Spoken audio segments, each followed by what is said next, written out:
America ने भारत की पुष्टपनाही करने से हाथ खींच लिया। अमेरिकी सदर डोनाल्ड ट्रंप ने वाज़ेह अल्फाज में एप्पल कंपनी को कहा है कि भारत में सरमायाकारी ना की जाए।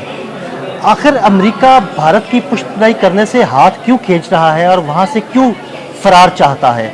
आमिर रजा से जानते हैं। आमिर भाई, क्या मामला है सारा? आखिर एक दौर में अमेरिका भारत की मुकम्मल पुष्टपनाही करता रहा, अब वो हाथ क्यों खींच रहा है और वहाँ से भागना क्यों चाहता है? अच्छा, इसके लिए आपको ना आदिल सारा इस वक्त जो सिनेरियो बनता चला जा रहा है उसको देखना होगा कि क्यों अमेरिका चाहता है कि उसके लोग अब भारत ना जाएं और भारत के जो लोग इलीगली या लीगली अमेरिका में मौजूद हैं वो वापस भारत चले जाएं। तो ये बहुत बड़ा डिज़ास्टर इसको कह सकते हैं भारत की नुक्ता निगाह से, तो उनके लिए एक बड़ी तबाही का पेश खेमा है। अच्छा, अमेरिका ये क्यों कर रहा है, इसके पीछे एक बहुत बड़ी कहानी है और अगर आप कहते हैं तो मैं आपको सुनाने को तैयार हूँ। और वह ये है कि चीन का आपको पता है निशान क्या है? चीन का निशान है अजदहा, अजगर, ड्रैगन, इसको जो भी कह लें। बिल्कुल। और जो भी ड्रैगन होता है वो अपने शिकार को अपने शिकंजे में कस के मारता है, यानी उसको पहले उसके इर्द गिर्द एक घेरा सा बनाता है, फिर उसको स्क्वीज़ करना शुरू करता है। आप उसकी कहानी पढ़ लें कहीं भी रियलिटी बेस भी आप देखना चाहें तो देख सकते हैं कि वो शिकार को सालम उस तरह से नहीं निकलता है, बल्कि पहले उसको उसका सांस बंद करके उसको मारता है। ये कहानी अब शुरू हो चुकी है। वो अजगर जिसको भारत बार बार छेड़ रहा था वो जाग गया है और उसका नाम है चीन।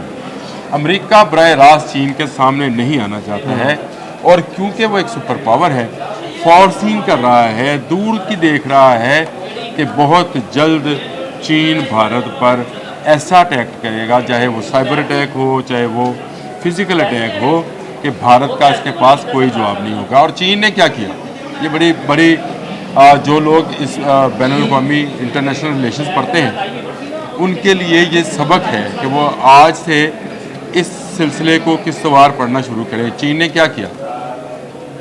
चीन ने सबसे पहले अपने बहुत ही करीबी हमसाए पाकिस्तान को अपने साथ इस तरह से बांध लिया कि हम कहते हैं कि हिमालय से बुलंद और बहरा अरब से गहरी हमारी दोस्ती है।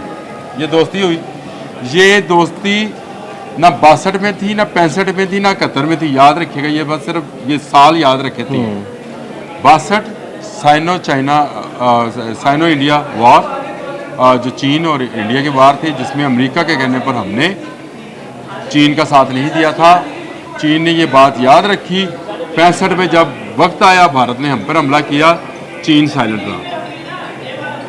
71 में भारत मुक्ति बानी को ट्रेंड कर रहा था, चीन खामोश रहा। चीन ने इसमें कोई मुदाखलत नहीं की। आप अमेरिका के बहरी बेड़े का इंतज़ार करते रहे और भारतीय फौजें मुक्ति बानी के साथ मिलकर अपने मजमूम मकासद को पूरा करते रहे। अब ये स्टोरी मैं सिर्फ इसलिए बता रहा हूँ कि जो बच्चे हिस्ट्री से नाबल्द हैं और सोशल मीडिया पर चीज़ों को देखकर करते हैं, उनसे मैं दरख्वास्त करता हूँ कि पढ़ा करें इन चीज़ों को। इसके बाद आ जाए, चीन इन्वॉल्व होता है हमारे साथ बहुत ज़्यादा। और जब जुल्फ़िकार अली भुट्टो का इराक़ था, पाकिस्तान इनकार कर चुका था अमेरिका को कि वो घास खा लेंगे, एटम बम बनाएंगे। फिर अमेरिका को ज़रूरत पड़ी चीन की, तो उसने पाकिस्तान को किया। और पाकिस्तान का ये किरदार कि अमेरिका और चीन को आपस में मिलवाने वाला, उसमें अमेरिका जो है वो ममनून हो गया पाकिस्तान का, और चाइना जो है वो शुक्रगुजार रहा कि उसने एक सुपर पावर के साथ उसका हाथ मिलवा दिया। यूँ ये कुर्बत आना शुरू हुई, शुरू से नहीं थी, ये याद रखिएगा। इसके बाद चीन जो है, चीन ने समझ लिया कि उसका एक हमसाया जो मुस्तकबिल में जाकर उसको तंग कर सकता है, उससे बचने के लिए, जो उसके साथ जंग कर चुका था 62 में, उसने कहा कि पाकिस्तान को साथ मिलाएं। पाकिस्तान को साथ मिलाया, लेकिन आहिस्ता आहिस्ता 80 की दहाई के बाद चीन ने अपना शिकंजा मज़ीद कसना शुरू किया और उसने पाकिस्तान के साथ मिलकर सबसे पहले श्रीलंका में तामिल टाइगर्स के ख़िलाफ़ ऑपरेशन कराया। इसमें चीन इन्वॉल्व था डायरेक्टली। चीन ने सबसे पहले श्रीलंका की बंदरगाह हम्बल तोटा को अपने काबू में किया, क्योंकि चीन डिज़ाइन कर चुका था फ्यूचर को, अपना वन वर्ल्ड वन रोड को, अपनी गैस पाइपलाइन को, अपने सी पैक को।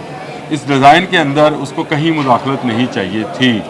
ये करने के बाद उसने नेपाल की तरफ रुजू किया नेपाल क्योंकि चीन का हमसाया भी है, पहाड़ साझे हाँ हैं, जी। तिब्बत का इलाका साझा है, लद्दाख का एरिया है या हिमालय है, तो सारा कुछ कराकोरम है, तो सारा चीन के साथ मिलता है। उन्होंने आहिस्ता आहिस्ता वहाँ से भारत का पत्ता काटा और आखिरकार एक मुल्क रह गया था और वो था बांग्लादेश। यहाँ पर जो कुछ हुआ बांग्लादेश के अंदर, वो जो आपने तस्वीरें देखी, वो जो इसके पीछे चाइनीज़ सोशल मीडिया था। चाइनीज़ ने काम किया, चाइनीज़ ने पैसा लगाया और भारत को वहाँ से चलता किया। तो 1971 से जो भारतीय वहाँ पर मौजूद थे, उनका कला कमा हुआ, शेख मुजीब के मुजस्मे गिराए गए, हसीना वाजिद को मारा गया, निकाल दिया गया और आज उसकी पार्टी पर वहाँ पाबंदी है। आज मुकम्मल तौर पर चीन और पाकिस्तान का होल्ड है। अजगर अपना चक्कर पूरा कर चुका। अब आप नक्शा उठा लें, अगर आप तालिब इल्म हैं तो। बात लंबी तो नहीं हो रही? नहीं, आप बिल्कुल अगर आपकी बात अगर लंबी हो जाए तो मुझे बता दीजिएगा। ये अजगर जो है ये अपना चक्कर मुकम्मल कर चुका और अब इसको स्क्वीज़ करने लगा है। जब वो स्क्वीज़ करेगा तो जो जो इस शिकार के अंदर चीज़ें मौजूद होंगी उनका भी सांस रुकेगा। सबसे पहले अमेरिका भागा है और अभी आज आप ये बात लिख लें, अगला नंबर बरतानिया का है जो कि अमरीकी तो फैली है और उसने भागना ही भागना है। बिल्कुल। फ्रांस पहले ही सिर्फ अपना असला बेचने की हद तक साथ हाँ था। उसकी कोई कंपनीज ऐसी वहाँ पे काम नहीं कर रही हैं। गो इंडिया बहुत बड़ी मार्केट है, दुनिया की सबसे बड़ी आबादी है, लेकिन अमेरिका वहाँ से निकलकर मिडल ईस्ट की तरफ चला जाएगा। अमेरिका वहाँ से निकलकर खुद अमेरिका के अंदर चला जाएगा। दुनिया में नई मंडियाँ, नई जगह तलाश करेगा। आपको पहले भी पता है कि बहुत सारी अमेरिकन कंपनियाँ इस वक्त भी चाइना में काम कर रही हैं। हाँ जी। तो वो चाइना में चला जाएगा क्योंकि उसको समझ आ गई है कि वो अजगर जो कि उनका निशान है, वो ड्रैगन, वो अजदहा अपना शिकार को मुकम्मल घेरा बना चुका है। अब वो जब स्क्वीज़ करना शुरू करेगा और इस वॉर ने, ये जो 6 और 7 मई की दरमियानी शब इंडिया ने बिला वजह शुरू की, उसके बाद आपने देख लिया कि अजगर का काम कहाँ कहाँ से चला, आज़रबाईजान से चला। अब आपको ये समझ नहीं आएगी कि इंडियन लोग आज़रबाईजान का बायकाट क्यों कर रहे हैं और इंडियन लोग तुर्की का बायकाट क्यों कर रहे हैं। तो ये जो 2 एरियाज़ रह गए थे अजगर के, ये भी अब मुकम्मल हो गए। तो भारत चारों शाने इस वक्त उसके चारों मतलब कोनों से घेर लिए अजदहा ने।